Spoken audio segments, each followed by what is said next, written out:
So I'd actually done a stop motion video using my GoPro of me dealing with a 10-minute problem over the course of 2 hours. All I should have done was been able to lift the chassis off the motor. It should have gone fast, no problems. But no, the lift platforms basically were like 2 inches narrower than the engine is wide. I've never had that problem before. I've also never tried to pull the mid-engine out before. It doesn't help that the freaking Porsche Pose 6 is huge, super wide. It's actually way wider than the V8. So transmissions fit perfect between those platforms. A V8 fits perfect with those platforms. I've never had an issue with anything I've done in any car till now. But so I did a stop motion video of like 2.5 hours of trying to fix that problem. I finally got the motor out, but unfortunately the SD card on my GoPro didn't work, and so I got no video for you. But basically what I had to do is I needed the super tall truck jack stands that the engine was sitting on. So now the engine's not attached to anything, it's just hovering there. So I actually built a little A-frame over the opening in the car.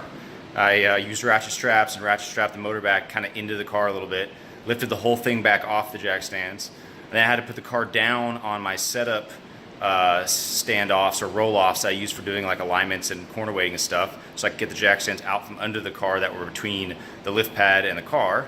So I put the truck jack stands then on the lift pad between the lift pad and the car, took the small jack stands that were under the car and moved those back over to the engine, ratchet strapped the engine back down onto the short jack stands,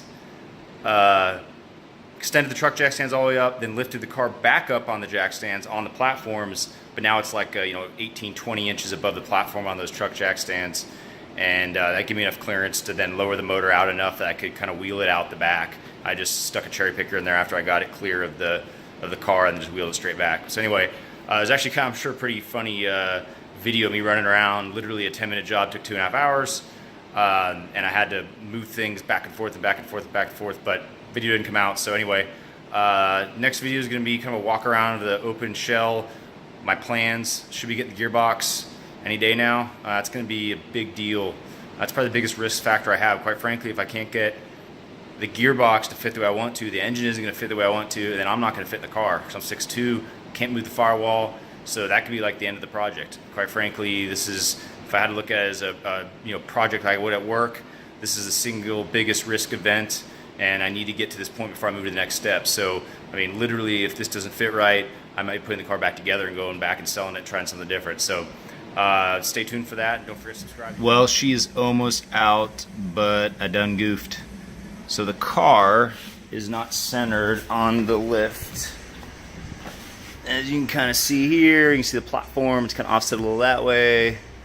On this side, it's maybe 2 inches different. Now, that's never been a problem before, but being a mid-engine, the engine's up here where the platform is, which I've never had an issue before because transmissions and stuff are narrow. So on this side, I've got enough room to clear. The motor will clear the platform. On this side, which you can see I had to remove the header to clear the subframe, right there, about 1 inch from clearing. So as the car goes up, it's going to pick up the motor. So I goofed. Probably what I'm doing is lifting the motor up and rolling it slightly to the right. Hopefully I can get it out. If not, I'm probably gonna roll it backwards a little bit too. And I bet you as I slowly move the car up, I can slowly inch the motor back to clear the platform on the left there. Even though it looks like that catalytic converter isn't gonna clear, it actually clears no problem. It's farther back. It's just the cylinder head on the left here, driver's side. That dog ain't hunting. Barely. Fuck.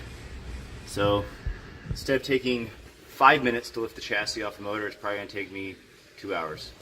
But if that's the worst problem I have during the swap, then I'll be pretty happy. Don't forget to subscribe so you can see me in more misery. Bye.